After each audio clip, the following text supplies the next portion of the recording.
Señor Jesucristo, alabado sea tu santo nombre. Es una delicia el poder disfrutar cada Shabbat contigo, eh, con los ángeles. Aunque el Padre está allí en el cielo, podemos sentirlo cerca porque tú estás cerca. Eres ese puente entre la humanidad y el Padre celestial, entre Dios y los hombres. Y te queremos dar gracias, alabar, porque a través de tu intercesión en el santuario podemos acceder a las más ricas bendiciones. No se nos es dada el pleno castigo que mereceríamos si no hubiese intercesor.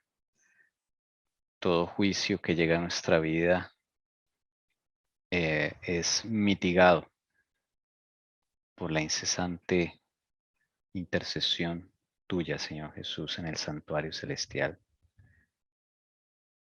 Y aunque somos malos, no recibimos lo que merecíamos, lo que merecemos. Más bien, todas las cosas nos ayudan a bien, como dice tu palabra, y cada cosa que nos pase que no es agradable, a la final nos lleva al arrepentimiento y lo que quieres es constreñir nuestro corazón. Porque dice tu palabra, Señor Jesús, que vivo yo, dice Jehová, que no quiero la muerte del impío, sino que el impío se vuelva de su mal camino. Gracias, Padre Celestial, porque eres misericordioso, un Dios de amor, que no te conocemos sino por medio de Jesucristo. Y a ti, Jesús, nos falta conocerte mucho más. Por favor, te pido que acá los miembros de La Verdad Será Libres tengan una experiencia contigo real, una comunión real, no artificial, no basada en la emoción, ni en frases de cajón, ni en experiencias tal vez que no vienen de ti, Señor, sino que sea un compañerismo real diario, que podamos aprender a comunicarnos contigo, a entender cómo es que tú te comunicas con nosotros. Por favor, que nuestros oídos se afinen para percibir las cosas del Espíritu. Concédenos colirio para detectar aquellas cosas que quieres mostrarnos a través de la profecía, a través de los eventos históricos, de los eventos internos, de los eventos externos, de cada uno de los sellos que estamos viendo. Y ahora en este quinto sello, Señor Jesús, te rogamos que nos bendigas para poder ver realmente las cosas y te agradecemos por esta oportunidad que tenemos de estudiar. Por favor, guárdanos, cuídanos y pedimos al Padre por el Santo Espíritu para que nos enseñe, nos guíe hacia la fuente de la verdad que eres tú, Señor Jesús. Constriña nuestro corazón y que a través de estos eventos de la historia también sea un medio para que podamos tener ese arrepentimiento, Señor, genuino y confesar realmente lo que tú nos muestras, lo que somos. Gracias, Señor Jesucristo, en el nombre bendito tuyo, mi Salvador. Amén. Bien, hermanas. Vamos a estudiar entonces, vamos a abrir la palabra, vamos a abrir el conflicto de los siglos, vamos a abrir la historia profética. Vamos con todo la disposición. Dice Apocalipsis 3 del 1 al 6, este es el quinto sello, el mensaje a la iglesia en Sardis, eventos internos. Escribe al ángel de la iglesia en Sardis, el que tiene los 7 espíritus de Dios y las 7 estrellas, dice esto. Yo conozco tus obras, que tienes nombre de que vives y estás muerto. Sé vigilante y afirma las otras cosas que están para morir, porque no he hallado tus obras perfectas delante de Dios. Acuérdate, pues, de lo que has recibido y oído, y guárdalo y arrepiéntete, pues si no velas, vendré sobre ti como ladrón, y no sabrás a qué hora vendré sobre ti. Pero tienes unas pocas personas en Sardis que no han manchado sus vestiduras y andarán conmigo en vestiduras blancas, porque son dignas. El que venciere será vestido de vestiduras blancas, y no borraré su nombre del libro de la vida, y confesaré su nombre delante de mi Padre y delante de sus ángeles. El que tiene oído, oiga lo que el Espíritu dice a las iglesias. En esta iglesia hay algunos que no, sus obras no son perfectas. ¿Sí? Esa es como la característica. No he hallado tus obras perfectas. Aún así hay otro grupo que no han manchado sus vestiduras. Y acá vamos a ver ese cumplimiento en el tema que a continuación vamos a tener. Y desde luego, el quinto sello, que es el sello de los mártires, también va a estar presente. Dice Apocalipsis 6 del 9 al 11. Cuando el Cordero abrió el quinto sello, vi debajo del altar las almas de los que habían sido muertos a causa de la palabra de Dios y el testimonio que habían mantenido. Y clamaban a gran voz diciendo: ¿Hasta cuándo, oh Señor santo y verdadero, esperarás para juzgar y vengar nuestra sangre de los que moran en la tierra? Y se les dio a cada uno una vestidura blanca, y se les dijo que descansaran un poco más de tiempo hasta que se completara también el número de sus consiervos y de sus hermanos que habrían de ser muertos como ellos lo habían sido. Estuvimos mirando la reforma en Suiza y vimos, bueno, varios mártires, diría yo, porque no fue solo Zwinglio, sino también Ecolampadio. Y años después, Capito, Busser. Fue como una redada que se hizo.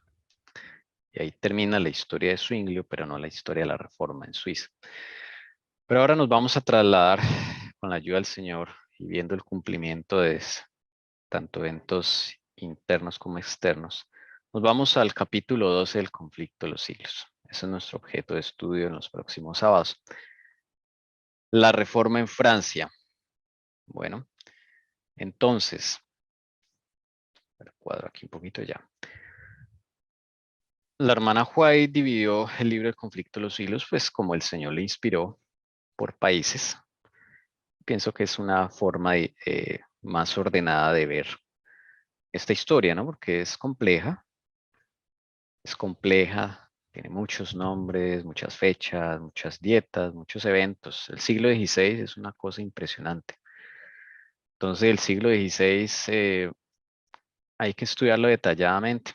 De hecho, la hermana White dedica casi la mitad del conflicto de los siglos, o una tercera parte, diría yo, del conflicto de los siglos, a hablar del siglo XVI, de la Reforma, que esto cambió el mundo. Entonces nos vamos a Francia, hermanos. Vamos a Francia, París, Lyon.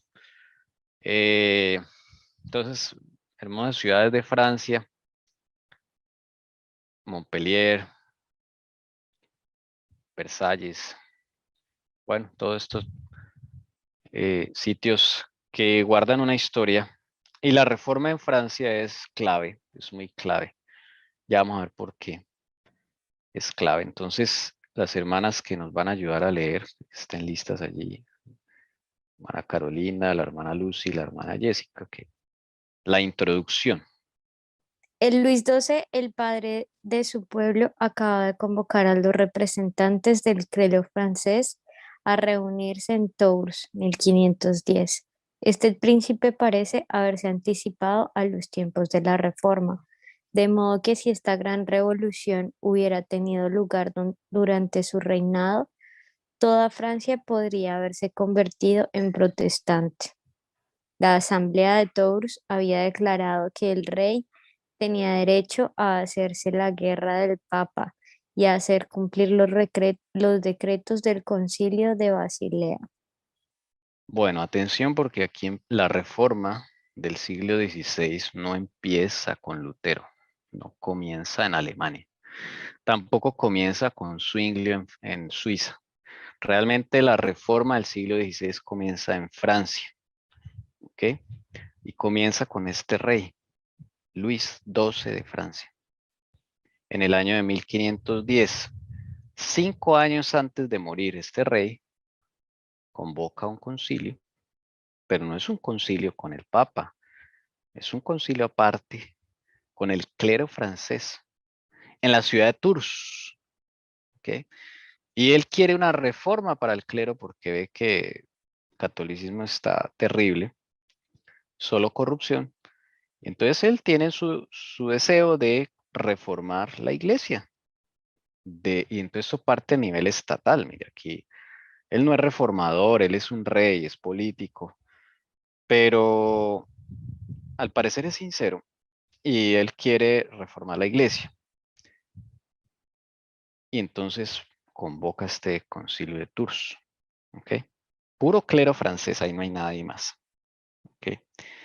De ese concilio sale una declaración de guerra contra el Papa y hacer cumplir los decretos de un concilio que había sucedido como 50 años atrás de Basilea, que fue un concilio, como les dijera yo, un concilio alterno de la Iglesia Católica. O sea, aquí se ven las dos facciones que tanto nos ha hablado el Cira, la hermana Elcira, porque este concilio de Basilea lo hizo contra el papado, ¿sí? Entonces fue un concilio particular de que el papa no se podía meter en asuntos seculares. En esa época estaba el papa Martín V, el mismo que mandó a matar a los albigenses, el que hizo allá la redada en Francia. Entonces Francia quedó mal por esto que hizo el papa. O sea, no solamente a nivel de la iglesia religioso, sino a nivel político, porque el papa se le metió adentro con la cruzada que hizo a los albigenses. Y muchos albigenses eran de la nobleza, eso no lo debemos olvidar. Los albigenses del sur de Francia nos alcanzaron la nobleza, Tours, precisamente. Entonces, en esa ciudad vimos que el Papa llegó con todo a acabarla. Y este rey no olvida eso, este rey Luis XII. Entonces, con él empieza la reforma, mejor dicho. Esa es la verdad de las cosas ahí. Sí, porque a veces pensamos que fue Lutero, que fue... No, él empieza a mover todo, este rey, Luis XII. ¿M? Pero sigamos a ver qué más nos dice acá la introducción. Hermana, Dos niños crecían entonces en la corte de Luis XII. Uno de ellos era un príncipe de alta estatura, de rasgos llamativos, que mostraba poca moderación en su carácter y seguía ciegamente donde sus pasiones le llevaban. De modo que el rey tenía la costumbre de decir, ese gran muchacho los estropeará todo. Se trataba de Francisco de Angulema, duque de Valois y primo del rey. Boissy, su tutor, le había enseñado, sin embargo, a honrar la literatura. Luis XII no tenía niños, se le habían muerto. Pero habían dos muchachos, dos adolescentes. Este es uno de ellos ahí en la corte del rey Luis XII. Y este se llama Francisco. Él va a ser rey de Francia. Él va a ser el que lo va a reemplazar, ¿ok? A Luis XII. Pero en este momento, en 1510, cuando se convoca la Asamblea de Tours, pues este muchacho tiene 16 años, está en la plena rebeldía de la adolescencia. Es un muchacho, sí, con un carácter de darle rienda suelta a las pasiones. Sin embargo, tiene algo a su favor que es que lo educaron. O sea, Luis XII se encarga de ponerle buenos tutores a estos muchachos, a este muchacho Francisco, y entonces es una persona pues que le educan en todo y habla varios idiomas y ha leído mucho. Entonces eso ayuda como a contener esas pasiones, ¿no? Y aparte de este muchacho, hay otro. Al lado de Francisco estaba su hermana Margarita, 2 años mayor que él, una princesa. Dice Brantôme, de gran mente y habilidad, tanto natural como adquirida. En consecuencia, Luis no había estimado esfuerzos en su educación y los hombres más cultos del reino se apresuraron a reconocerla como su patrona. Bien, la otra muchacha que había en ese momento era Margarita. ¿Ok? Y Margarita es la hermana de Francisco. ¿Ok? Luis XII es como, se hizo como tutor de ellos. Luis XII no tenía hijos, todos se le murieron. Entonces él se concentró en la educación de estos dos muchachos. Y a Margarita, ella rompe esquemas en ese momento porque las mujeres acá no tenían, digamos, como esa preparación que tienen los varones en la realeza, en la nobleza. Aquí con Margarita se empieza a romper ese esquema, ¿no? Las mujeres antes de Margarita vienen a ser como floreros en las cortes reales y, o sea, no hacen nada realmente. Pero Margarita Luis XII sí la pone a estudiar, la pone sí, la educa, digamos, en lo que era la época. Y le ponen tutores y esa princesa Margarita, pues ella llega a aprender hebreo, griego, lenguas y eso le va a ayudar porque después Dios va a usar a esta mujer. Entonces esta era la corte del rey, ¿sí? Esta era la corte de Luis XII y finalmente Luis XII muere en 1515 y llega Francisco, el famoso Francisco, el que está acá en el cuadrito. Ven, a ver, buscamos el cuadrito, este cuadrito. Francisco, el que está aquí al lado de Carlos V. De ese vamos a estar hablando los próximos sábados, porque él va a tener un protagonismo muy importante en toda esta historia. Bien, estos son entonces digamos así, la parte política. ¿Cómo está Francia en ese momento? Francisco y Margarita. Francisco tiene una esposa, pero la esposa no hace mayor cosa. Y ya vamos a ver entonces esa corte nueva de Francisco, cómo es. Así empieza el conflicto de los siglos en el capítulo 12. Hermana Carolina, vamos entonces al conflicto de los siglos. Primer personaje que se introduce. En Francia, mucho antes que el nombre de Lutero fuese conocido como el de un reformador, había empezado a amanecer. Uno de los primeros en recibir la luz fue el anciano Lefebvre, hombre de extensos conocimientos, catedrático de la Universidad de París y sincero y fiel partidario del Papa. En las investigaciones que hizo en la literatura antigua, se despertó su atención por la Biblia e introdujo el estudio de ella entre sus estudiantes. Bueno, este es el primer nombre que hay en la Reforma de Francia. Jacques Lefebvre. Este es un profesor de la Universidad de París. En esta época la Universidad de París tenía mucho poder. Tenía un poder que llegaba a ser comparable con el del rey. Entonces no es cualquier cosa. Y pues dice la historia que Lefebvre, este sí no fue, digamos así, como el típico Lutero o Zwinglio, ¿no? Que como que van a estudiar y se dan cuenta o alguien les predica, por así decirlo, encuentran la verdad. Este la encuentra ya en la universidad. Lefebvre es profesor. Y entonces, como buen profesor, lee todo. Y en esas lecturas se despierta su atención por la Biblia.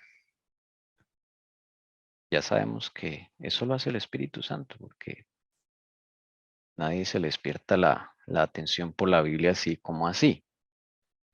Y ahí empieza la historia de Lefebvre como profesor. Lefebvre era entusiasta adorador de los santos y se había consagrado a preparar una historia de estos y de los mártires como la dan las leyendas de la iglesia. Era esta una obra magna que requería mucho trabajo, pero ya estaba muy adelantado en ella cuando decidió estudiar la Biblia con el propósito de obtener de ella datos para su libro. En el Sagrado Libro halló santos, es verdad, pero no como los que figuran en el calendario romano. Un raudal de luz divina penetró en su mente. Perplejo y disgustado, abandonó el trabajo que se había impuesto y se consagró a la palabra de Dios. Pronto comenzó a enseñar las preciosas verdades que encontraba en ella. La conversión de Lefebvre es particular, ¿sí? Él dice, voy a escribir un libro sobre los santos y los mártires de la Iglesia Católica. El libro desde el primero hasta el último que iba. Entonces, él empieza ya a hacer su libro y ya, como dice acá la hermana Joel, lo tenía listo, pero él dijo, no, pero hay que buscarle como a parte bíblica. Entonces, cuando él fue a la Biblia y ve que todo lo que hizo realmente no está en la Biblia, porque para él los santos él veneraba a los santos de la Iglesia Católica, pero él vio en la Biblia que no concordaba eso, no concordaba. Y como dice acá, perplejo y disgustado, pues dijo, esto no sirve para nada. Yo lo que hice acá fue perder el tiempo. Y él dijo, pues no va a perder más el tiempo. Yo me voy a consagrar al estudio de la palabra de Dios, porque todo lo que estoy encontrando es totalmente contrario a lo que estoy practicando, a lo que estoy enseñando. Entonces no tiene sentido. Y no solamente que empezó a estudiar la palabra, sino que comenzó a enseñarla, ¿ok? Como profesor. Esa fue la conversión de Lefebvre. Ok. Dice Lefebvre, vio que tenía una tarea que cumplir. Aunque apegado a las prácticas de la Iglesia romana, resolvió atacar la barbarie que entonces prevalecía en la universidad. Comenzó a enseñar las diversas ramas de la filosofía con una claridad hasta entonces desconocida.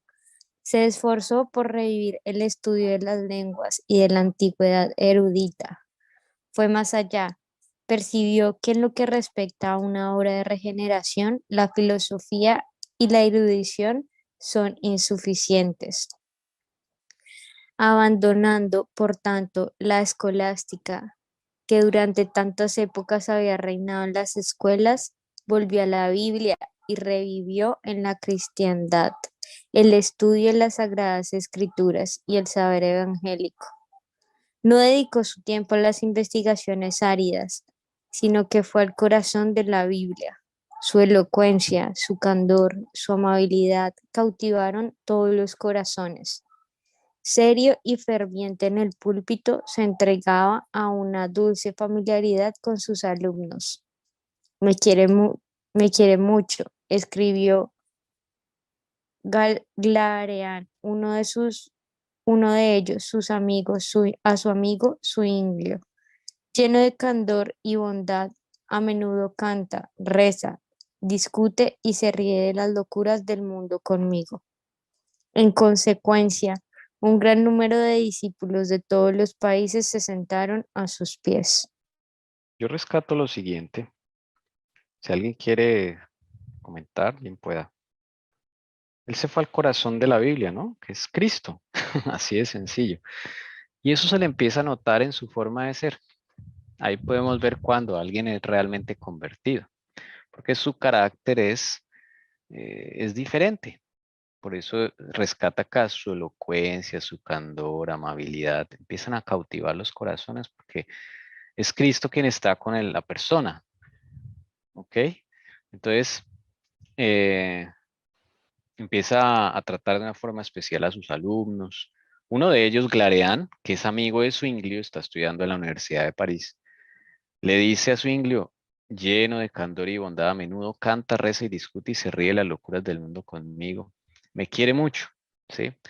Entonces, este personaje, este profesor, pues se vuelve muy querido y no solamente es el tener conocimiento de la Biblia, sino que cambia su vida, su corazón.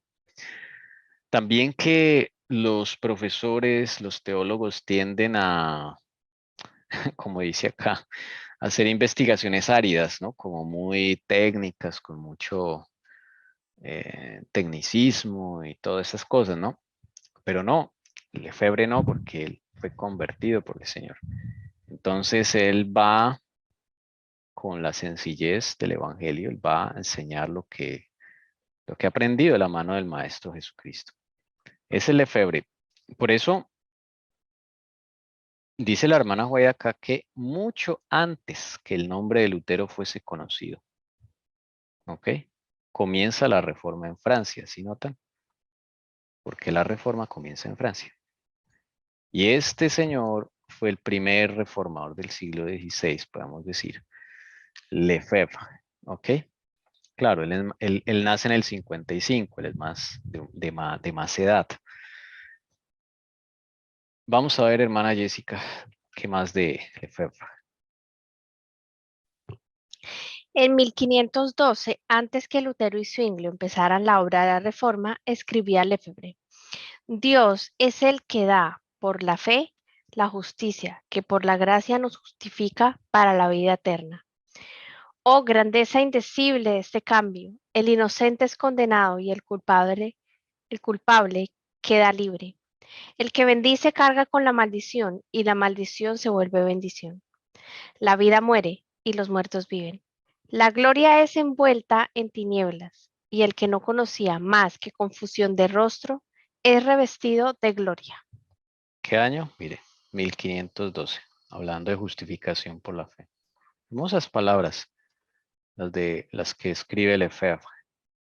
Que en 1512 Lutero no había salido ni del colegio y Zwinglio mucho menos. Entonces, si ven cómo esto comprueba de que la reforma empieza en Francia.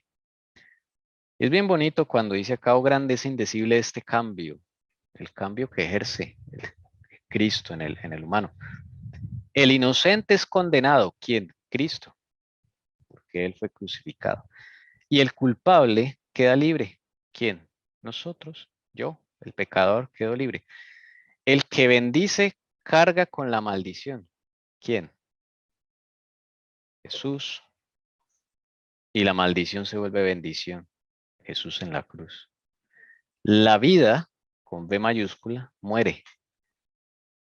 Paradojas, como él escribe en paradojas. La vida muere. O sea, Cristo muere en la cruz.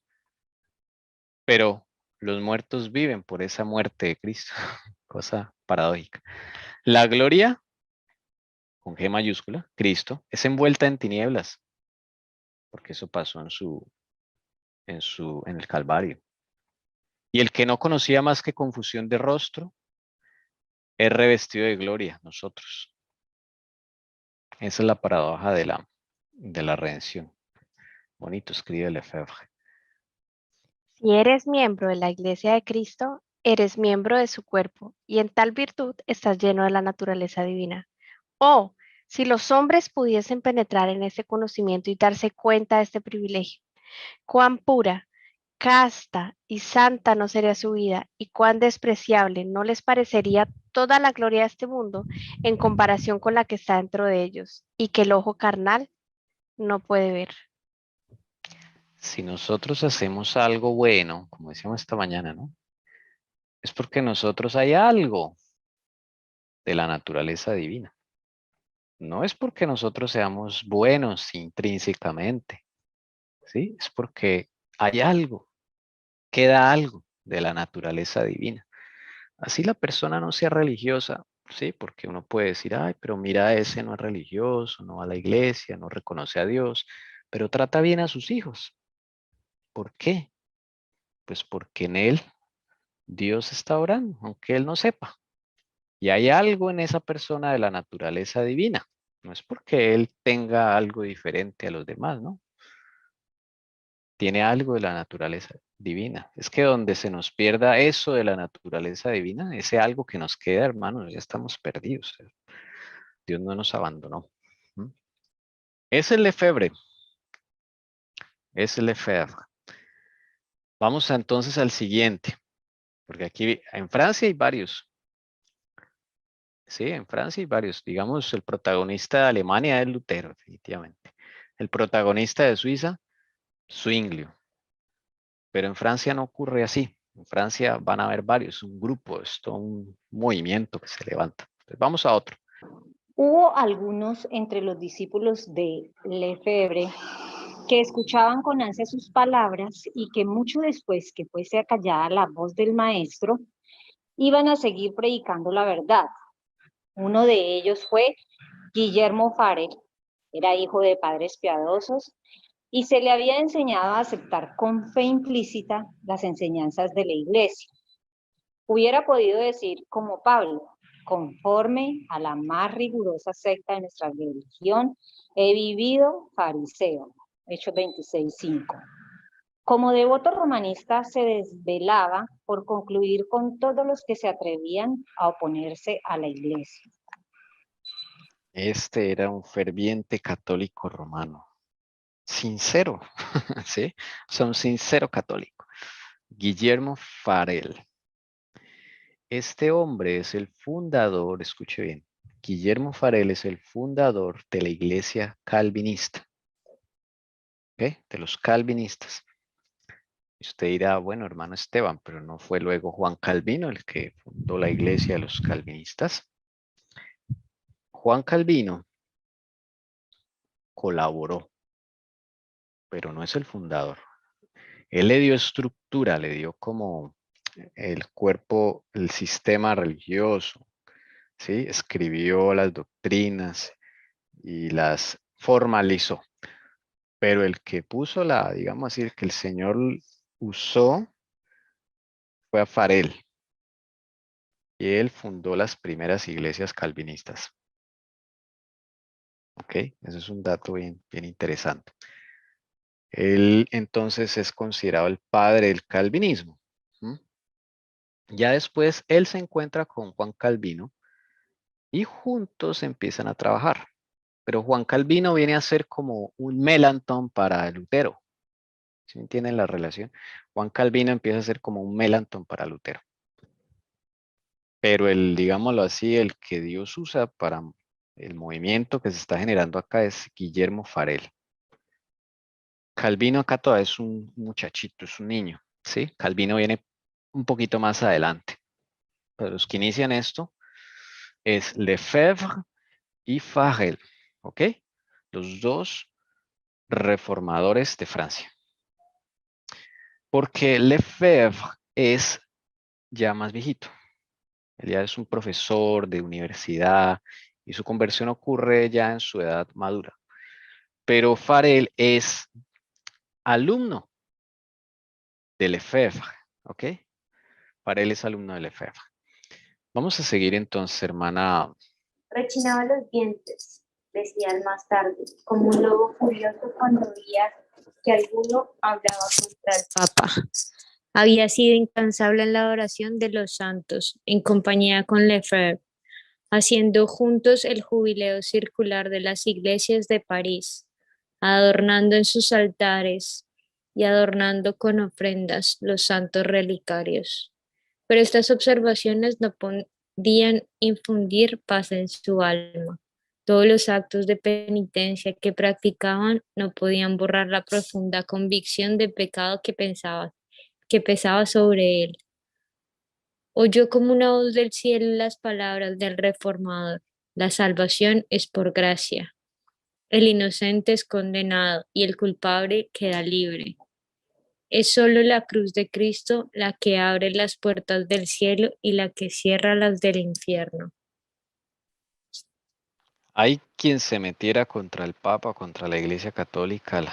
Farel era muy celoso con esto. Pero él se unía con Lefebvre antes de su conversión, se iban a adorar juntos y hacían eso que hacen ahorita en la Semana Santa, que es hacer una visita a 7 templos.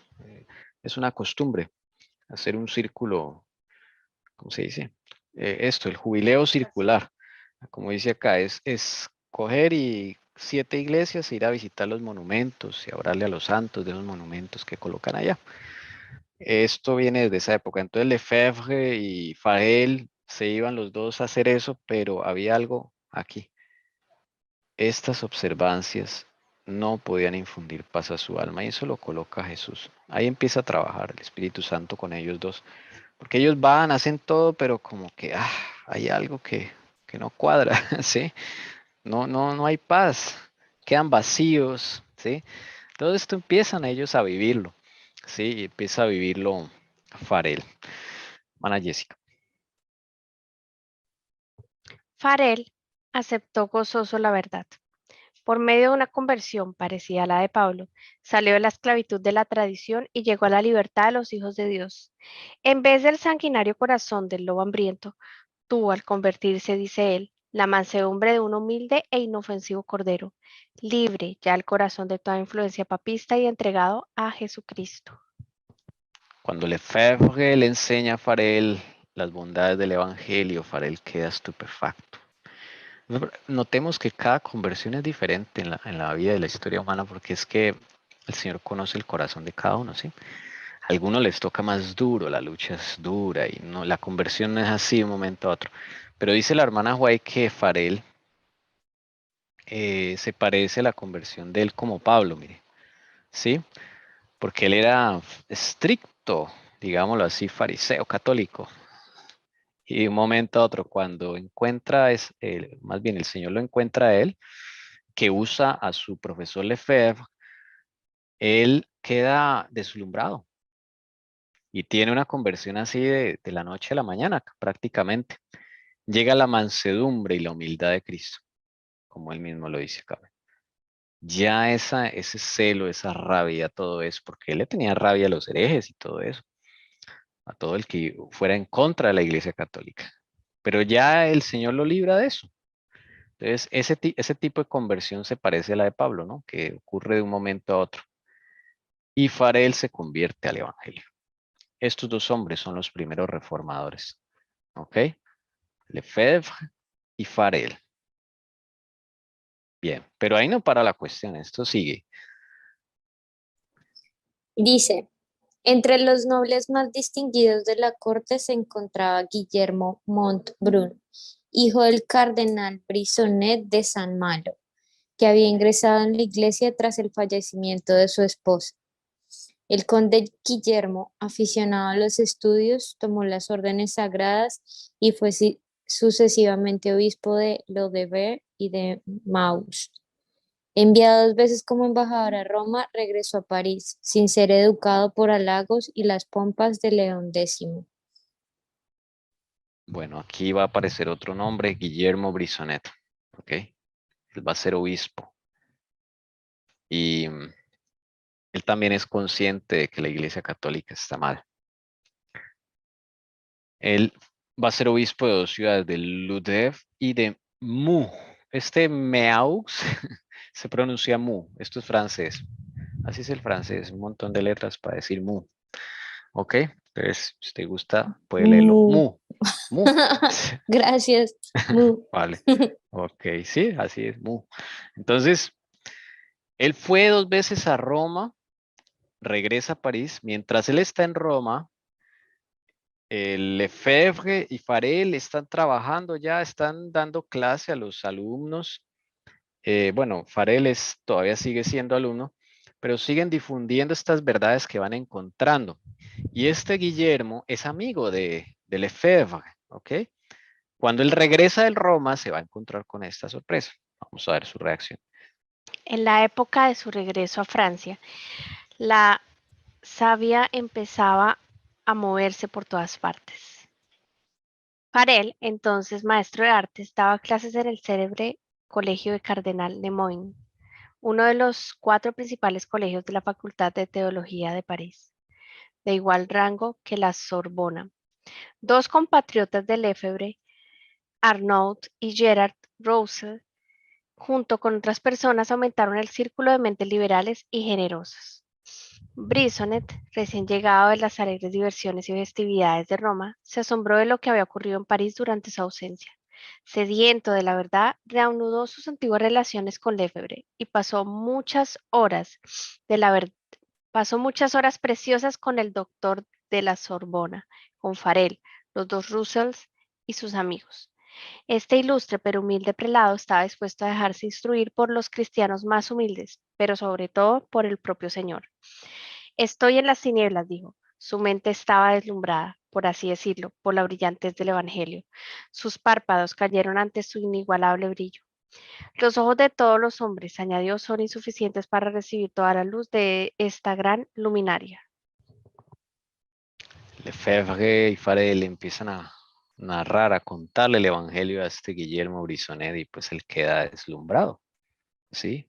Y él es consciente también de los errores de la Iglesia Católica y todo eso. Entonces él empieza a aprender y dice acá estoy en tinieblas, lo que ustedes me están contando es una cosa increíble.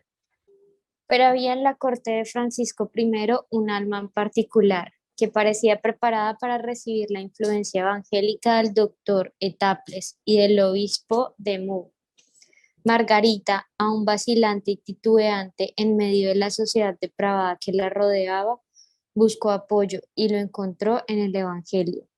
Se volvió hacia ese aliento fresco que reanimaba al mundo y lo inhaló con deleite, como una emanación del cielo.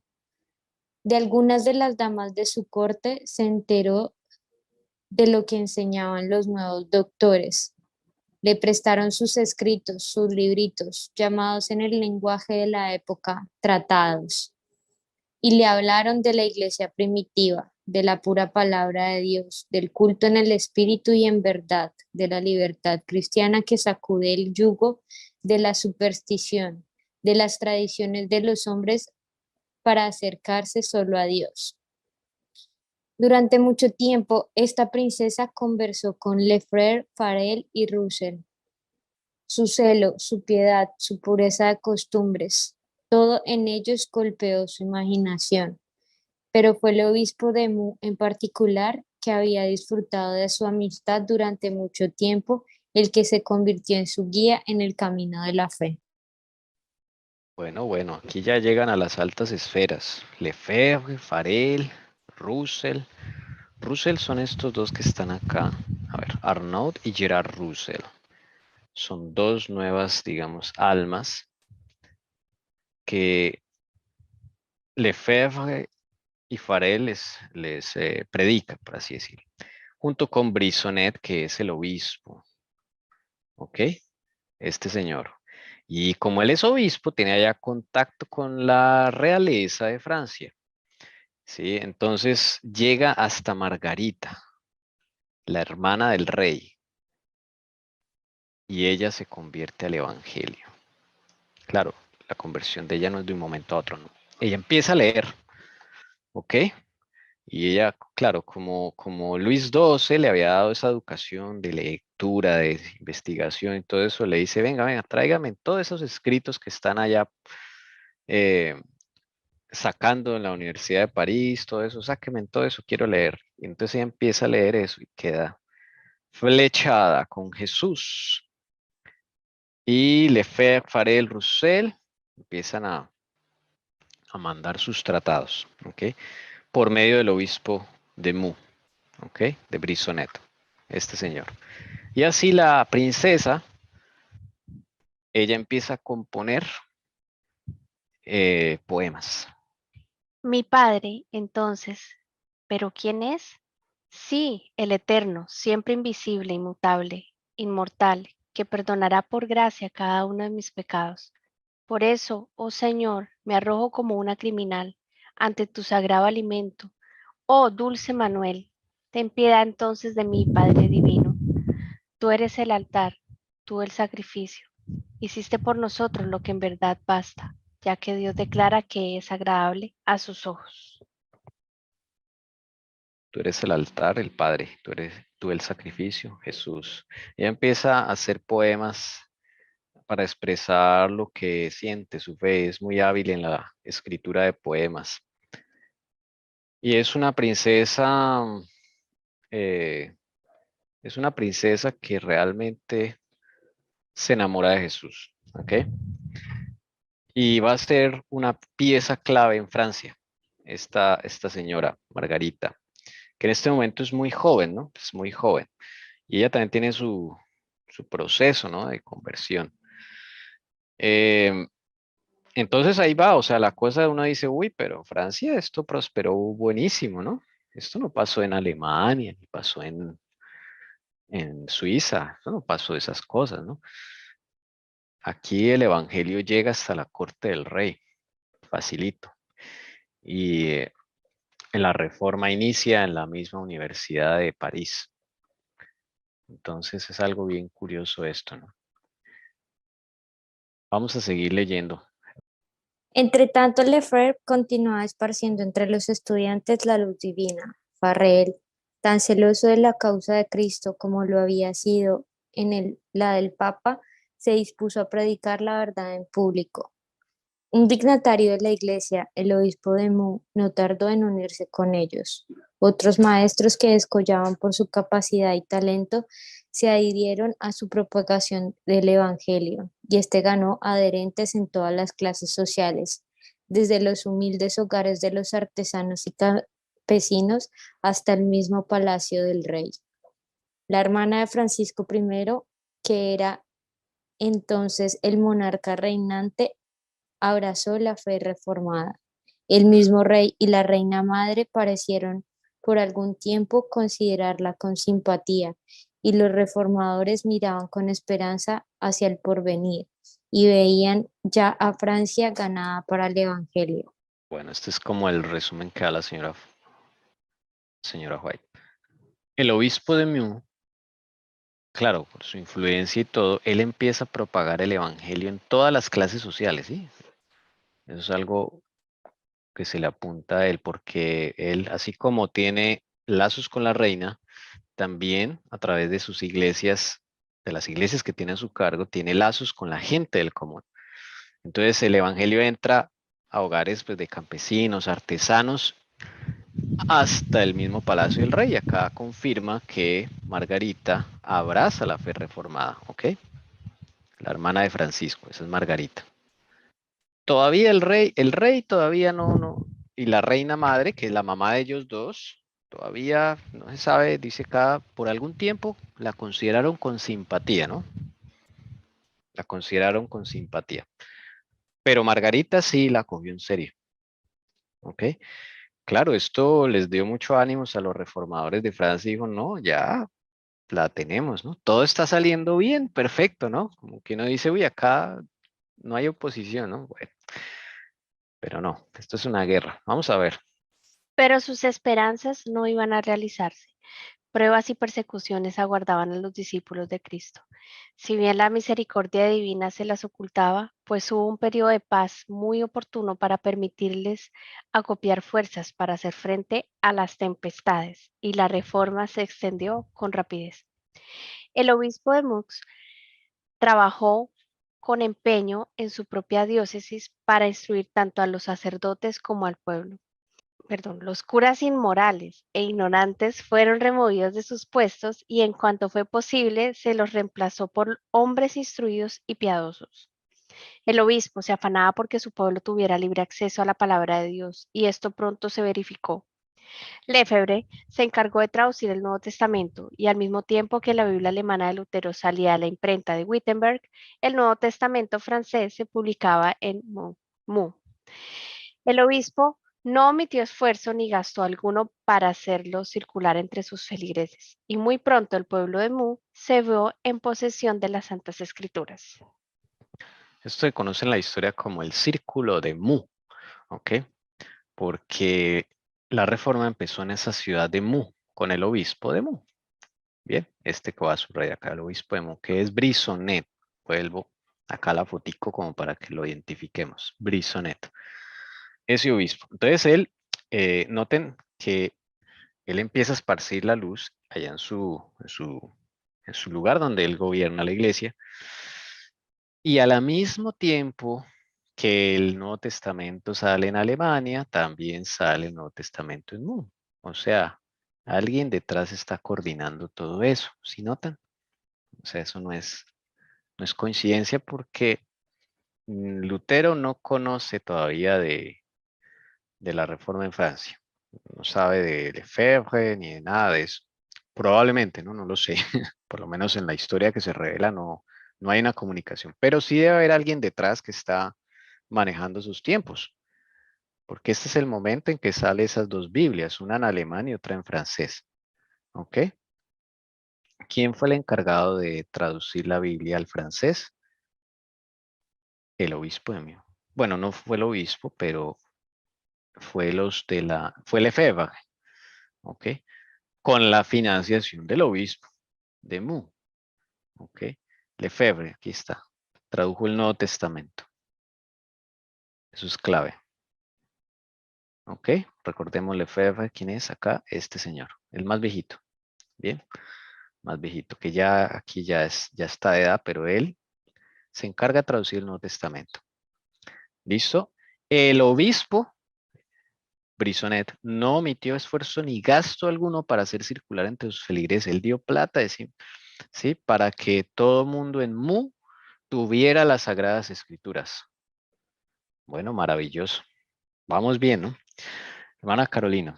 Así como los viajeros que son atormentados por la sed se regocijaron al llegar a un manantial de agua pura, así recibieron estas almas el mensaje del cielo. Los trabajadores del campo, los artesanos en el taller amenizaban sus trabajos de cada día hablando de las preciosas verdades de la Biblia. De noche, en lugar de reunirse en los despachos de vinos, se congregaban en unos en casas de otros para leer la palabra de Dios y unir sus oraciones y alabanzas. Pronto se notó un cambio muy notable en todas estas comunidades, aunque formadas de gente de clase humilde, dedicada al rudo trabajo y carente de instrucción, se veía en ella el poder de la reforma, y en la vida de todos se notaba el efecto de la gracia divina que dignifica y eleva. Mansos, amantes y fieles resultaban ser como un testimonio vivo de lo que el Evangelio puede afectar en aquellos que lo reciban con sinceridad de corazón. Muy parecido a lo que sucedió en Bohemia. Se acabaron las casas de placer, los burdeles, las tabernas, todo eso. Y la gente se dedicó a estudiar la Biblia. Qué hermoso eso. Claro, esta gente trabajaba duro en el día, pero dice acá que de noche, en lugar de irse a beber, se congregaban en grupos pequeños, unos en casas de otros, mire qué lindo, para leer la palabra de Dios y unir sus oraciones y alabanzas. Ay, cuánto quisiera que este capítulo se terminara ahí. Ahí en la página 228, párrafo 1 del conflicto de los siglos. Ya, qué hermoso, ¿no? Pero no, estamos en una guerra. Entonces, esto es, digamos, el inicio de la reforma, por eso Dios permitió un periodo de paz y todo esto para que pudiera la gente de Francia conocer la palabra. Venimos de un tiempo de oscuridad grandísimo. Entonces, el Señor permite esto para que todos conozcan la palabra de Dios, incluyendo la corte del rey, que ya vemos, Margarita, conoció y abrazó la reforma. Ella va a ser ficha clave, pero démosle tiempito para que ella se convierta, se afiance, lea, aprenda y su fe también sea creciente, porque ella va a tener que enfrentar pruebas duras, Margarita, la hermana del rey. Pero bueno, vámonos entonces a las malas noticias, por así decirlo. Esto no va a ser así por siempre en Francia.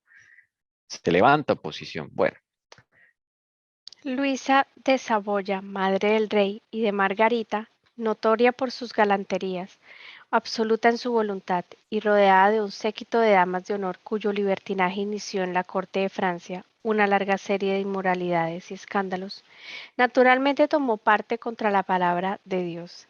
Era tanto más temible cuanto que siempre había conservado una influencia casi ilimitada sobre su hijo.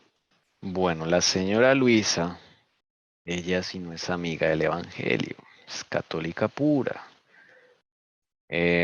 Una mujer disoluta, ¿sí?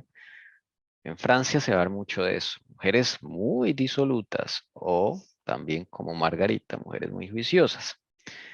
Todos esos extremos, ¿no? Ella tomó parte contra la palabra de Dios. De pronto al principio no, pero luego saca las uñas esta señora. Sí, Parece, se me hace curioso, no sé, me imagino que será verdad, su vestimenta no parece al de las monjas. sí, toda de negro. Pero ella no era monja. Era la mamá de los dos reyes. No sé por qué la visten así, realmente no sé. Pero sí, Luisa de Saboya. Ella, Francisco y Margarita son de la familia de Saboya. ¿Ok? Ellos no son de los Habsburgo, como si lo es Carlos V. Ellos de otra familia. ¿Ok? Y son enemigos de los Habsburgo. Bien. Por eso Francisco fue enemigo siempre de Carlos V. Vamos a ver otro enemigo, hermana Jessica. del Evangelio. Pero el Evangelio encontró un adversario aún más formidable en el favorito de Luisa, Antonio Duprat, que fue nombrado canciller del reino por su influencia. Este hombre, al que un historiador contemporáneo llama el más vicioso de todos los bípedos, era más rapaz de lo que fue la disoluta Luisa.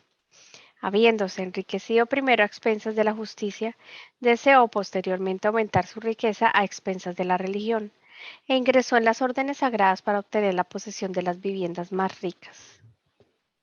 Bueno, Antonio Duprat. Este se va a mangualar, se va a unir con Luisa, ¿sí? Van a ser enemigos del Evangelio. Bien, recordemos acá, la corte, Luisa es la mamá de Francisco y de Margarita, ¿ok? Francisco es el rey de Francia en ese momento. Su mamá influye mucho sobre Francisco, como es de costumbre. Pero hay algo bueno. Margarita y Francisco se quieren mucho como hermanos. Son muy unidos, pues porque crecieron juntos, estudiaron juntos y se quieren mucho. Por lo tanto, Margarita también tiene mucha influencia con su hermano el rey. Entonces aquí va a haber un jala, jala, ¿sí? Jale para un lado y jale para el otro. A ver, Francisco, ¿con quién va? Entonces ahí va a haber una rivalidad, ahí va a haber momentos tensionantes, difíciles. Y pues Francisco tiene su corazón dividido con su madre y su hermana. ¿Mm? Bueno, pero eso no es nada. Hay otro peor que este Duprat. Ese va a ser el dolor de cabeza de la reforma. Mientras Luisa y Duprat se preparaban para destruir el Evangelio mediante la destrucción de las libertades de la Iglesia, se formaba un partido fanático y poderoso contra la Biblia. La Sorbona, escolástica y una corte despilfarradora iban a marchar ahora de la mano contra los confesores de Jesucristo. En los primeros tiempos de la Iglesia, los saduceos incrédulos y los fariseos hipócritas fueron los enemigos más acérrimos del cristianismo. Y así han permanecido en todas las épocas. A lo largo de la oscuridad de las escuelas surgieron los más despiadados adversarios del Evangelio. A su cabeza estaba Noel Bedier, comúnmente llamado Beda, nativo de Picardía y síndico de la Sorbona, reputado como el mayor pendenciero y el del espíritu más combativo de su época. Va a ser un dolor de cabeza para la reforma. Se llama Beda.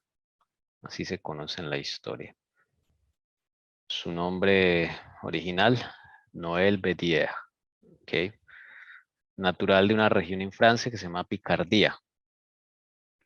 Y él es uno de los consejeros o oficiales de la Sorbona. ¿Qué es la Sorbona? La Universidad de París.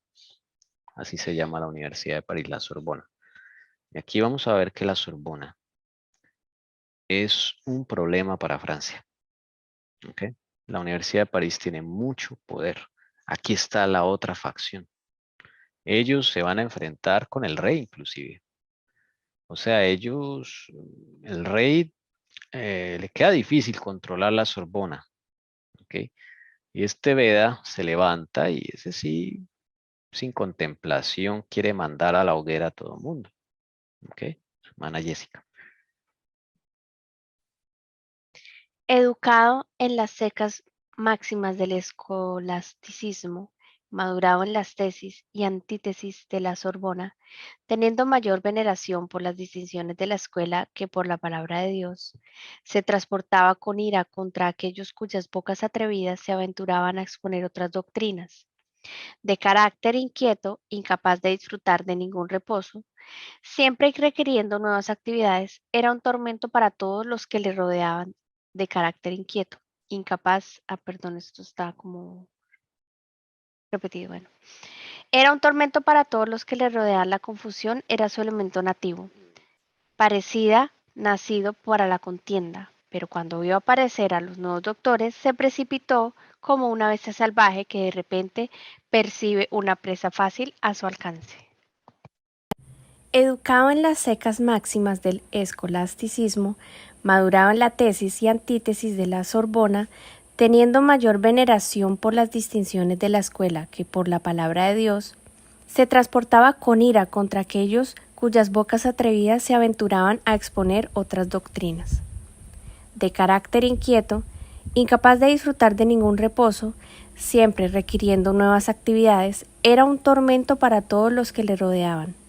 La confusión era su elemento nativo, parecía nacido para la contienda. Pero cuando vio aparecer a los nuevos doctores, reformadores, se precipitó como una bestia salvaje que de repente percibe una presa fácil a su alcance. Bien, este hombre era terrible, complicado.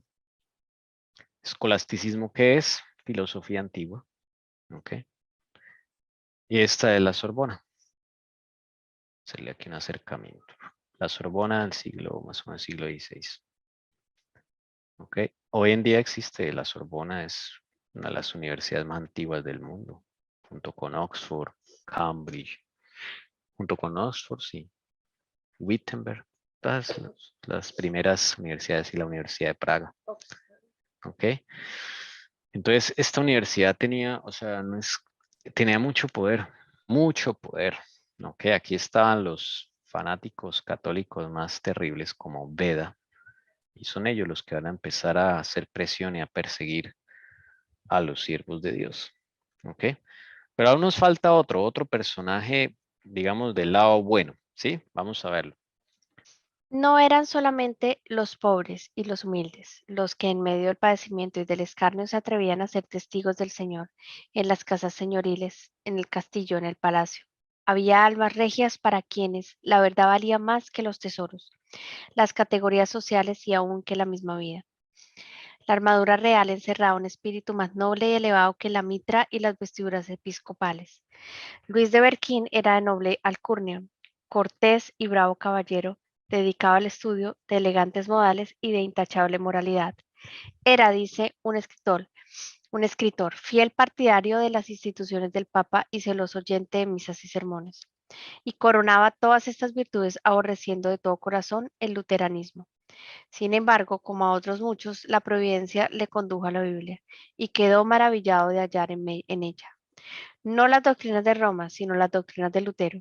Desde entonces se entregó con entera devoción a la causa del Evangelio.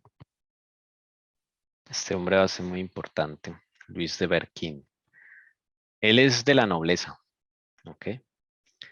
Y va a tener una conversión. Desde luego él conocía a Lutero, pero para él Lutero era un hereje.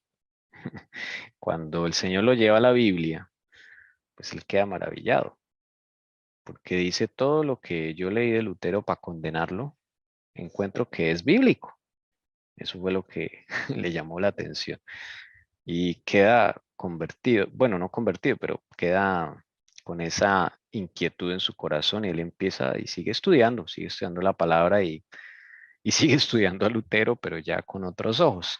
Eso es lo que le pasa a Berquín, ¿ok? Él es de la nobleza también. Berquín se unió inmediatamente a Margarita, Lefebvre, Briconet y a todos los que amaban la palabra, y en su sociedad saboreó las alegrías más puras.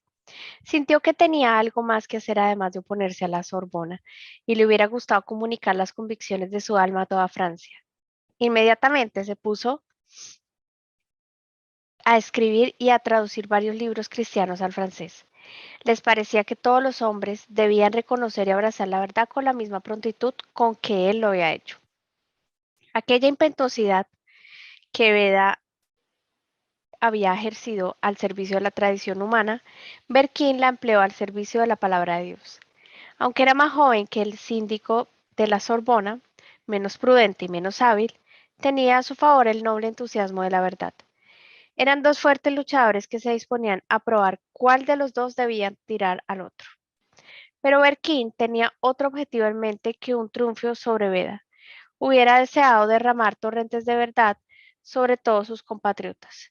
Y de ahí que Teodoro de Beza diga que Francia podría haber encontrado un segundo Lutero en Berquín si éste hubiera encontrado un segundo lector en Francisco I. Berquín era uno de los personas que se unió a la Reforma, ¿ok? Con Margarita, con Lefebvre y Brisonet, perdón, que es el obispo de Meaux. Bien, entonces vamos a recordarlos acá porque yo sé que hay varios nombres y nos confundimos. Primero el bando de los que defienden la reforma. Aquí está, el bando de los que defienden la reforma.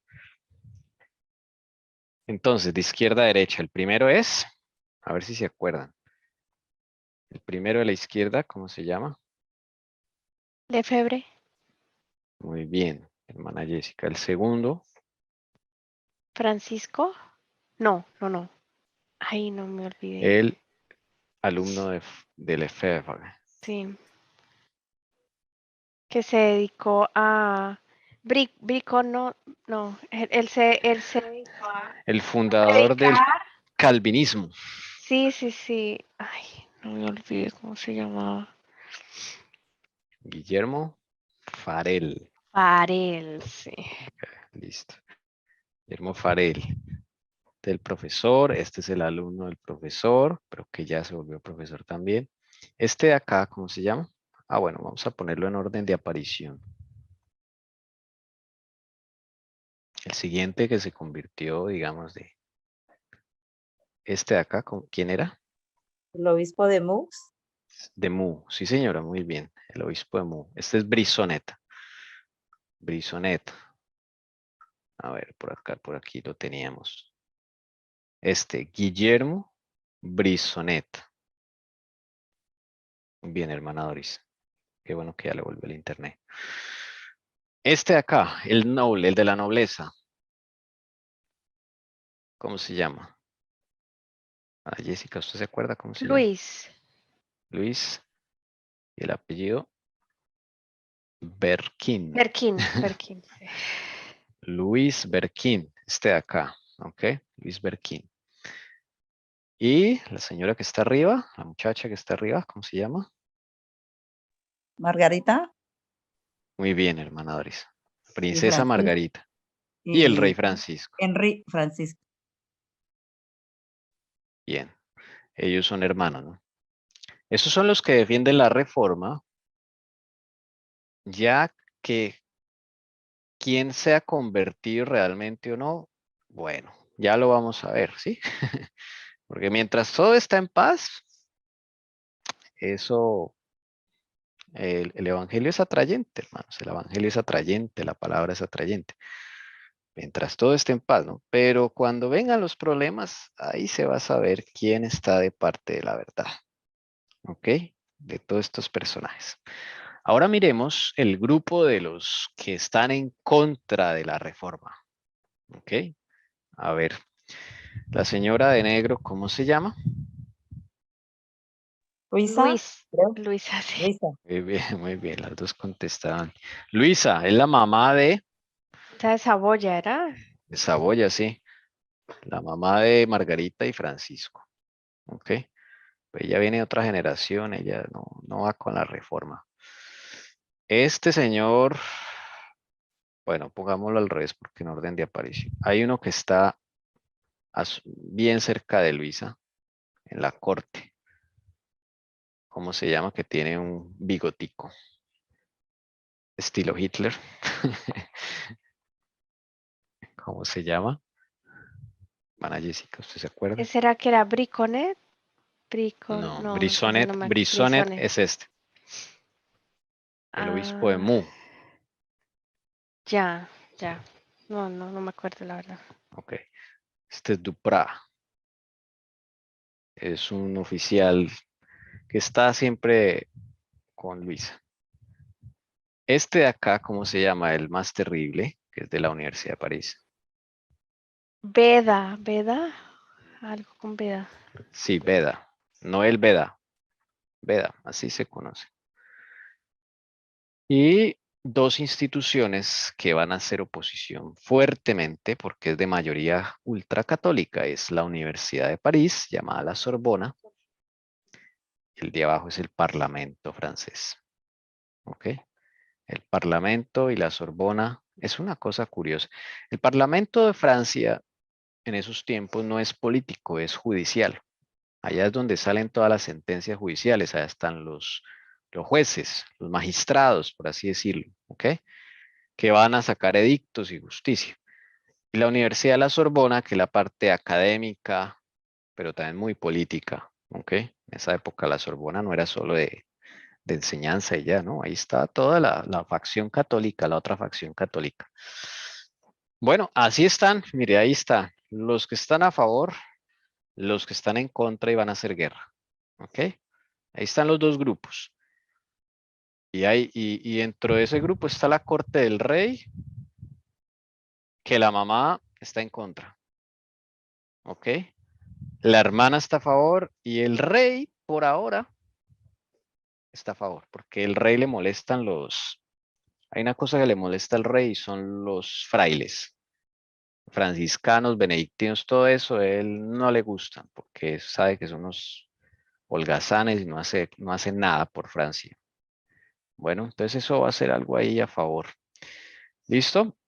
Ya veremos cuando venga la persecución a ver quiénes realmente están convertidos, pero por ahora esos son los bandos. Y ahí podrán llegar más, pero digamos con eso inicia la historia de la reforma en Francia. Dice, durante mucho tiempo, Beda estuvo indignado contra Lefebvre. La notoriedad de las conferencias del doctor de Picardía irritaba a su compatriota y le hacía perder el orgullo. De buena gana lo habría hecho callar. Ya una vez Beda había atacado al doctor de Etaples y como todavía era poco capaz de distinguir las doctrinas evangélicas, había asaltado a su colega en un punto que, por extraño que parezca, estuvo a punto de enviar a Lefebvre al caldazo. Este doctor había afirmado que María, la hermana de Lázaro, María Magdalena y la mujer pecadora, de la que habla Lucas 7, eran tres personas distintas. Esta terrible herejía de las tres Magdalenas puso en movimiento a Beda y a toda su hueste. La cristiandad se despertó. Fisher, obispo de Rochester, uno de los más distinguidos prelados de la época, escribió contra Lefebvre y toda la iglesia se pronunció entonces contra una opinión ahora admitida por todos los católicos romanos. Ya Lefebvre, condenado por la soborna, fue procesado por el Parlamento como hereje cuando Francisco I, complacido por la oportunidad de dar un golpe a la soborna y de humillar a los monjes, lo rescató de las manos de sus perseguidores. Bueno, Beda, de acá, la emprende contra Lefebvre, ¿ok? A perseguirlo y a señalarlo de hereje. Ahí empieza la guerra con los dos. ¿Cómo empieza la guerra? O cuál es el punto en donde lo coge como hereje, por así decirlo. Pues que Lefebvre decía, María, la hermana de Lázaro, María Magdalena y la mujer pecadora de Lucas 7 son distintas personas. En cambio, durante años y tradicionalmente se ha entendido de que esas tres mujeres son la misma, según la Iglesia Católica.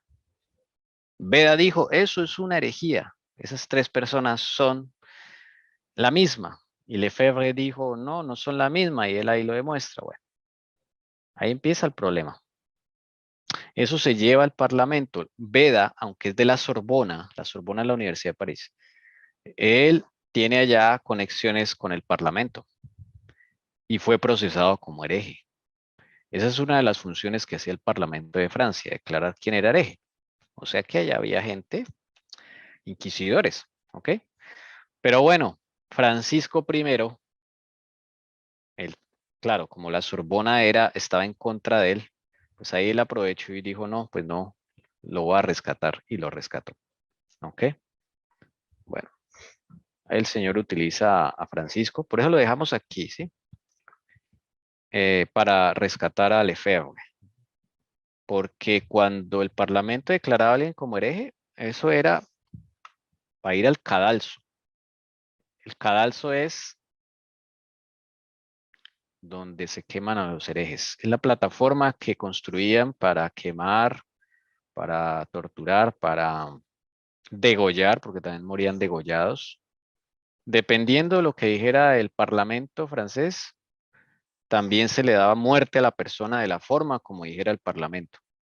Podría ser quemado, podría ser mutilado, podría ser ahorcado. Ok, esas eran las formas de tortura. Y para eso se construía una plataforma en la plaza pública, frente de la, si es en París, al frente de la Catedral de Notre Dame. Ahí se construía el cadalso. Y ahí enviaban a la gente a morir de una forma terrible. ¿Ok? Ese es el cadalso. Entonces, cuando escuchemos la palabra cadalso, es el escenario que montaban. Imagínese usted un concierto de esos que hacen en la calle, que ponen plataforma, sonido, ¿sí? La carpa grande y todo. Bueno, eso es el cadalso. En esa época hacían toda una construcción en madera para quemar herejes, para ejecutar herejes. Es una cosa terrible. En Francia las cosas son bien crueles. ¿Ok? La reforma alemana comenzaba a crear una fuerte sensación en Francia. Las universidades, que entonces eran verdaderas instituciones católicas a las que acudían estudiantes de todos los países de la cristiandad, pusieron en Alemania, Francia, Suiza e Inglaterra en una relación más estrecha y rápida entre sí, en lo que respecta a la teología y la filosofía, que las actuales. Los informes que prevalecían en París sobre el éxito de Lutero fortalecieron las manos de hombres como Lefebvre, Briçonnet y Farel. Empieza entonces la persecución no solo contra Lefebvre, sino contra el resto. ¿Ok? De acá, Beda sigue persiguiendo a la gente. Pero entonces ahí es cuando empiezan a salir las obras de Lutero. ¿Sí? Este es el año 1521, es cuando sucede lo de la dieta de Worms, que Lutero allá se enfrenta contra el emperador. ¿Sí? Entonces aquí sucede eso. Y Beda, moviendo sus influencias, decreta que las obras de Lutero deben ser quemadas públicamente. Y el autor obligado a retractarse, pero desde luego ellos no podían obligar a retractarse a Lutero porque Lutero era alemán. Pero por esa razón, Lutero no pudo irse a Francia, porque Lutero se iba a ir para Francia, que las cosas se pusieron difíciles. ¿Ok? Pero acá la Sorbona declaró las obras de Lutero como herejía. Bien. Esos informes sobre el éxito de Lutero, como Lutero tenía éxito en Alemania, pues les dio impulso a Lefebvre, a Briçonnet, a Farel, todos ellos, para continuar la obra. ¿Ok? Como dice acá, cada una de sus victorias aumentaba mucho valor. Y habían doctores en la Sorbona, en la misma Universidad de París, pues no todos eran malos, ¿no? Que se quedan impresionados por esas verdades que se encontraban en los escritos de Lutero. Entonces los escritos de Lutero vienen a alimentar eso que previamente hicieron Lefebvre, Farel, Briçonnet, ¿ok? Entonces llega como en buen tiempo, digámoslo así, el Señor lo dispone de esa forma. Al llegar esos escritos de Lutero a la Universidad de la Sorbona, no fue que enseguida lo declararon hereje a Lutero de la Universidad de la Sorbona, porque ellos tuvieron que leer, mirar, Beda tenía solo una cosa en mente y era acabar con la herejía que venía de Alemania.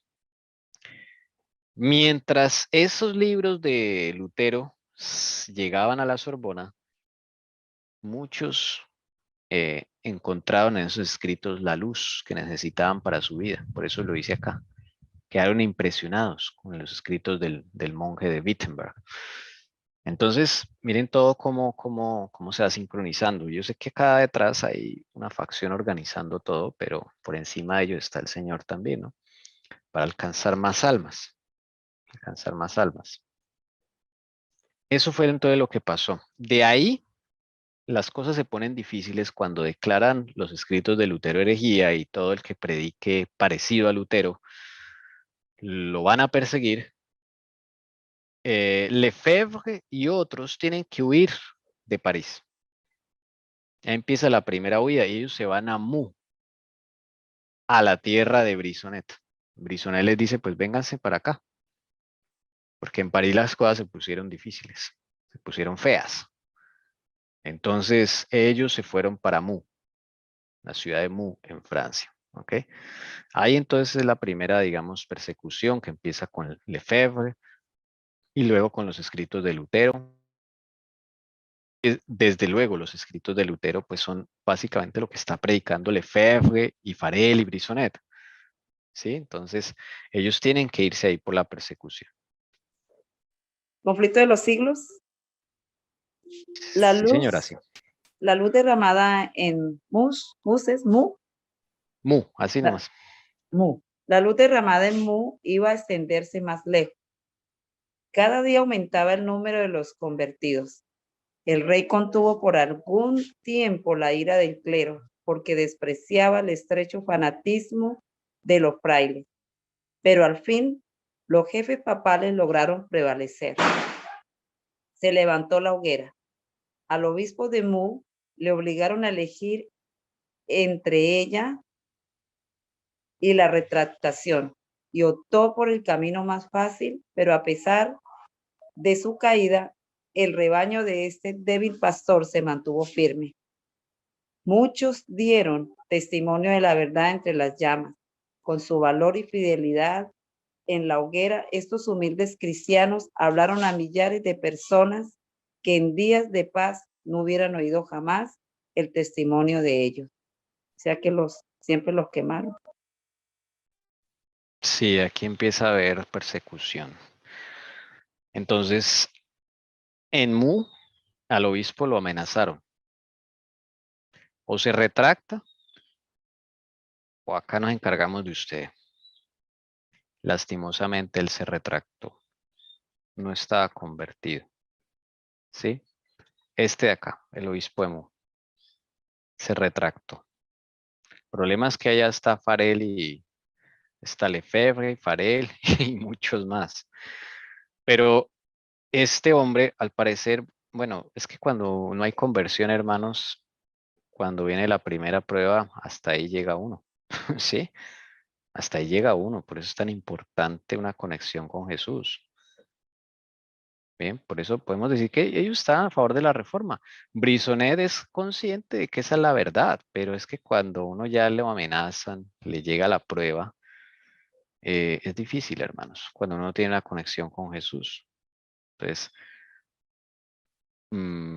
lastimosamente él falla, ¿ok? Optó por el camino más fácil, o sea, se retractó. Pero él predicó a muchos.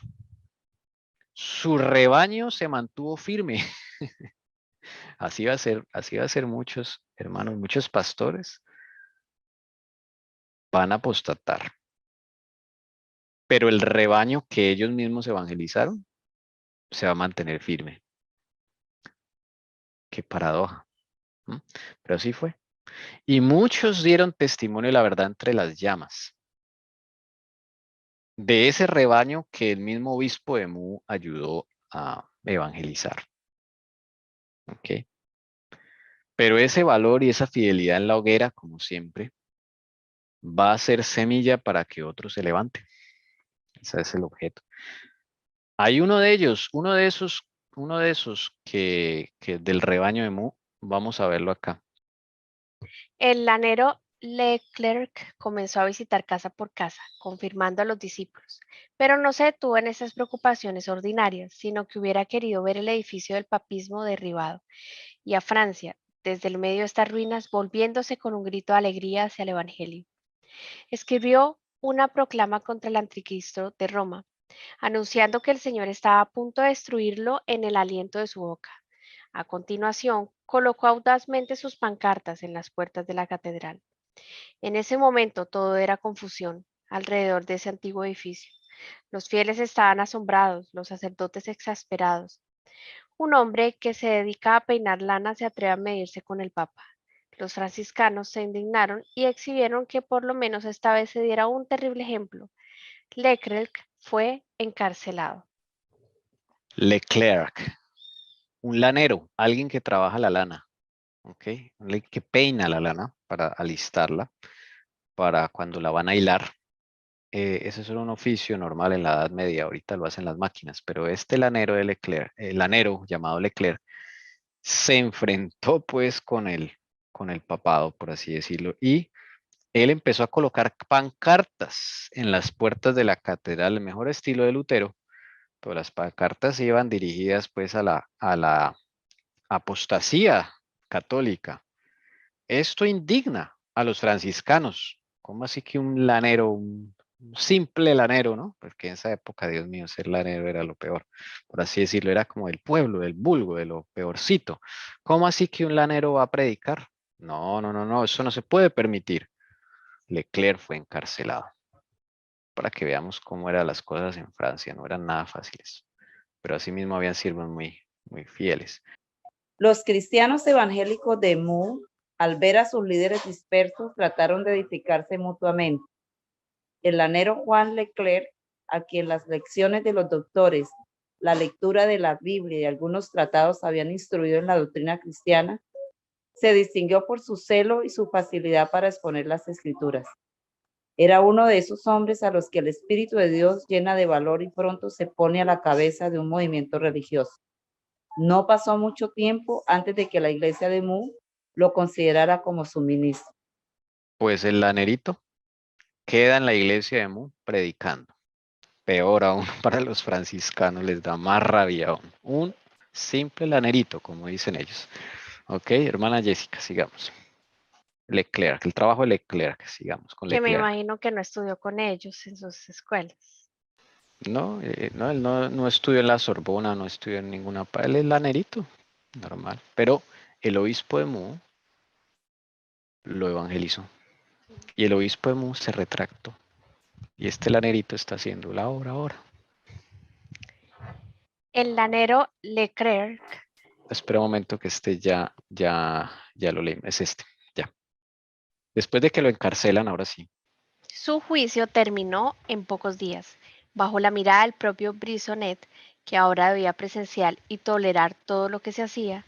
El lanero fue condenado a ser azotado 3 días sucesivos por la ciudad y al tercero a ser marcado en la frente. Este triste espectáculo comenzó pronto. Leclerc fue conducido por las calles con las manos atadas y la espalda desnuda, y los verdugos le infligieron los golpes que él mismo había provocado al levantarse contra el obispo de Roma. Una inmensa multitud siguió el rastro marcado por la sangre del mártir. Algunos gritaban de rabia contra el hereje, otros con su silencio le daban muestras inequívocas de su tierna compasión. Muestras inequívocas de su tierna compasión.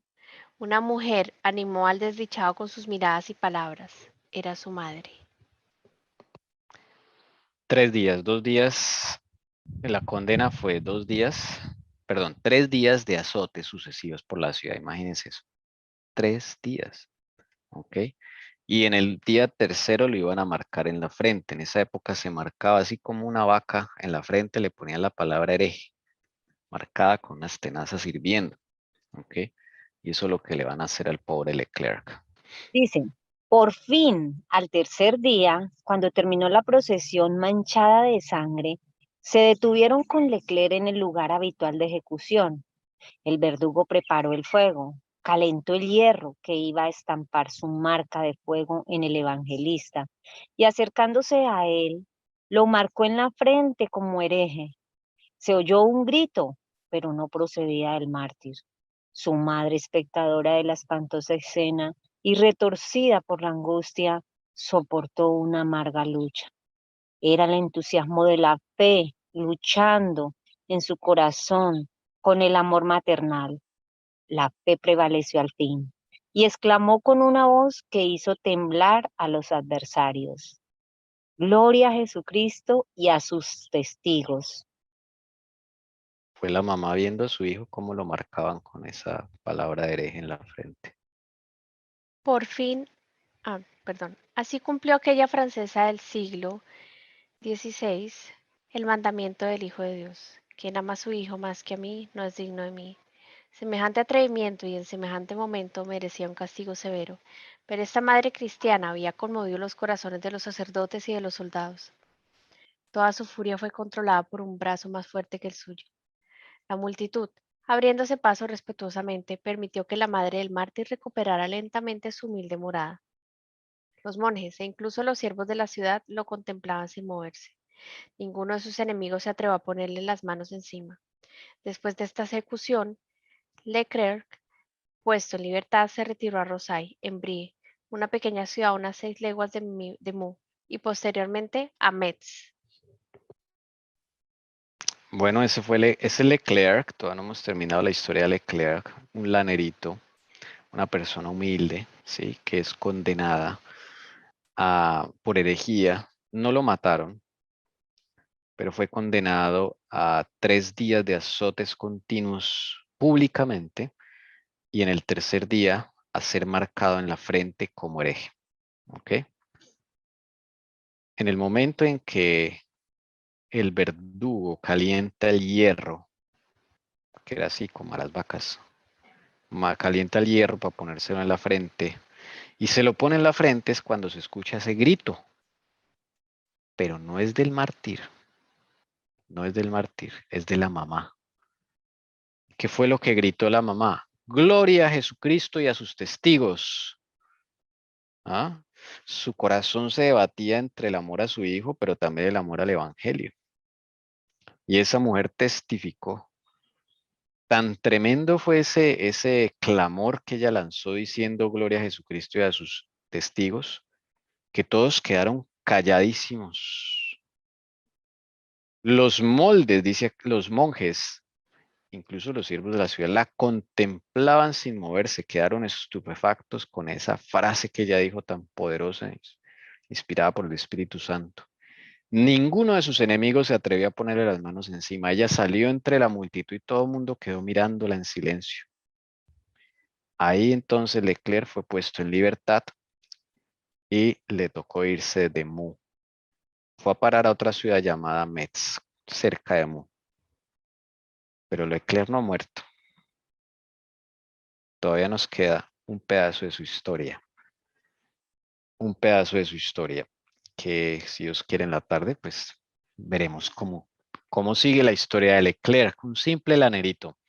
Entonces aquí hemos visto, hermanos, que Francia no es de una sola nombre, de una sola persona, es un equipo, es una cosa impresionante aquí lo que sucede.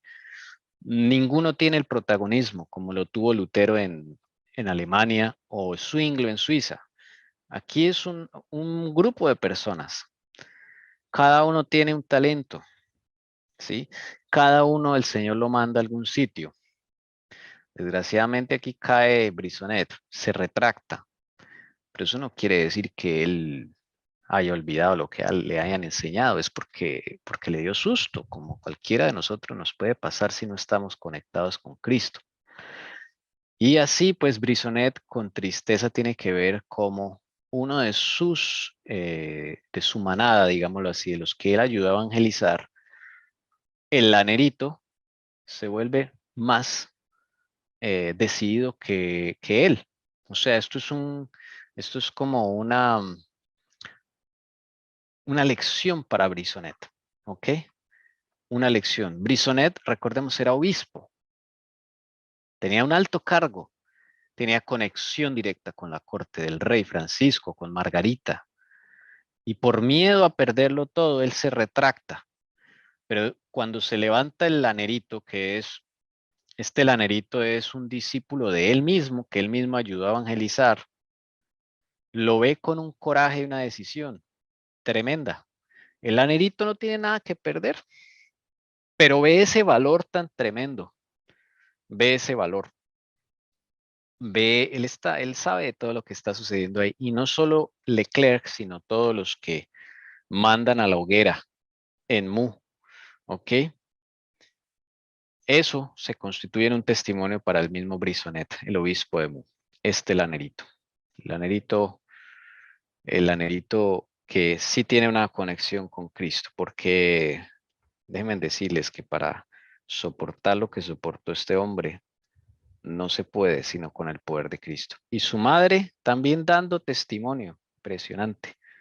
Su mamá, viendo a su hijo cómo sufre, esa mujer también es convertida al evangelio por su mismo hijo. Y cuando el hijo está siendo procesado como hereje, ella lanza este clamor tan impresionante que una madre hoy en día no dirá. Una madre se pone a llorar, mi hijo, ta, ta, ta. No, Gloria a Jesucristo y a sus testigos. ¿Cómo le parece esa fe, hermanos? Que estas historias, hermanos, nos inspiren para pedirle al Señor más fe. Porque hoy cualquier cosa nos mueve más que Dios. Los hombres nos mueven más que Dios. Eso no puede seguir así. Cuando venga el momento difícil, entonces, ¿qué vamos a hacer? Hagamos caso a la voz de Dios. Arrojémonos a sus brazos. Confesemos nuestra falta de fe. Y que como los discípulos le digamos al Señor Jesús, Señor, aumentanos la fe. Y Él se encargará de aumentarnos la fe. Eso sí, no esperes que vengan cosas fáciles. La fe se aumenta con cosas, con pruebas en la vida. Así se aumenta la fe. No hay otra forma, hermanos. No hay otra forma. Bueno, no sé si alguien quiera preguntar algo, decir algo antes de finalizar. Yo tengo la duda de estas tres mujeres. Ahorita Las que tres hablaba mujeres. de Magdalena, porque se dice Ah, que, bueno, se dice que María Magdalena era la misma María, la hermana de Lázaro, que es la misma, ¿sí? Lo de la pecadora, pues eso sí, yo nunca he escuchado que la pecadora sea la que llevaban allá, que sea la misma María. Pero tengo entendido que la hermana de Lázaro, o sea, sí, María, y la que le decían la Magdalena, que es la misma. No sé la de la mujer pecadora. Tengo esa duda ahí, por eso la pregunto. la respuesta está en el libro El deseado de todas las gentes. Ahí está, pero no está así facilito. Eso toca allá coger una cosa con otra, estudiar, y ahí se sabe. Yo la verdad no me atrevo ahorita a decir Yo una sí me respuesta. atrevo, yo sí me atrevo. No la sé. Hágale el Cira, Yo, hermana. yo lo leí y la misma hermana Helen White lo habla y ella explica que inclusive cómo llega ella a la prostitución, la misma hermana de Lázaro. Y por el, bueno, no, ahorita sí no recuerdo si fue el primo o algo así, fue el que la indujo y ella había llegado a la prostitución porque él fue el que la llevó a eso. Y ahí la hermana Helen White habla que es exactamente la misma. Sí, los invito a que lean, como dice Tommy, en El deseado de todas las gentes, ahí lo dice. Yo tengo entendido que ese Simón, que supuestamente era como un anciano, como de iglesia, más o menos lo que yo leí aquella vez, no sé si sea así, Es un fariseo. dice que él mismo la hizo perder, o sea, abusó de ella, porque ella era, que era muy bonita y parece que él mismo la perdió esta chica, ¿sí? Y de ahí entonces ella se induce a la prostitución. Eso es lo que yo tengo entendido, no sé. Y la hermana Helen White habla de ella, es ella misma, es ella la que llega y por eso ella llega a la casa. Cuando Jesús llora, derrama las lágrimas, lava sus pies y todo, porque 7 veces, dice la hermana Helen White, trató de sacarle esos demonios que había albergado ella por la prostitución. Y en ese momento llega, y ahí el que más duro le cae, como dice la hermana Helen White, sabiendo que él fue que la llevó a eso. Y ella misma es la hermana de Lázaro. Casi siempre todo eso surge dentro de la familia, quien abusa a la otra persona, quien toca a la otra persona, es algo así, y la hermana Helen White ahí lo habla. Entonces, María, la hermana de Lázaro, para entender, María Magdalena y la mujer pecadora. Entonces, esas tres son una sola. Es la misma persona, ¿sí? Lo que está diciendo la hermana Alcira. Estas Sí, yo tres. entendí así, voy a buscarles ahorita porque yo voy a ver dónde lo subrayé y yo quedé también en shock con eso cuando yo leí, yo dije, uy, tremendo, tremendo lo que hizo este señor, decía yo. Sí, pero aquí son tres, ¿no? María, la hermana de Lázaro, María Magdalena y la mujer que llama mujer pecadora en Lucas 7, que es una mujer que no le dan nombre, simplemente una mujer pecadora. Pues, bueno, gracias por sus comentarios. Esto nos lleva a estudiar. Bien, entonces ese fue el punto de discusión, digamos, el punto en que declararon a Lefebvre hereje. Ok, y ahí empezó todo. Por esa cosita nomás, imagínense. Claro, ellos se van a agarrar de cualquier cosa que escriban, pero este fue el punto de discusión. Bien, gracias por la aclaración, hermana Alcira. Gracias por la pregunta, hermana Doris. Pero sí sería bueno que lo leyéramos, que lo buscáramos y lo leyéramos. Sí, es verdad. Está en el deseo a toda la gente. Está en el deseo a toda la gente. Ahora en la tarde, si alguien lo encontró, lo puede compartir y miramos a ver. Bien, vamos a orar. ¿Alguien quiere despedirnos en oración? Si está tan amable.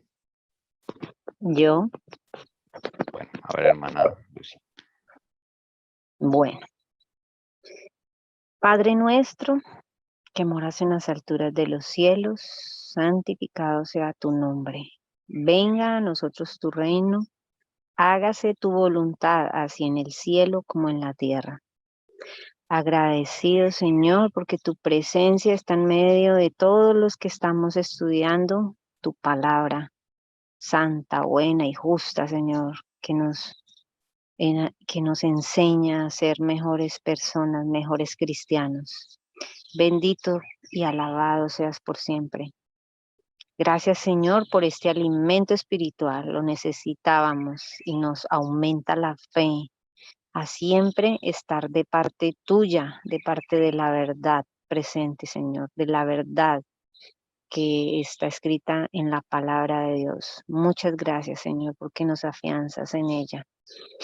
Te pedimos tu bendición, Señor, ahora que hemos terminado.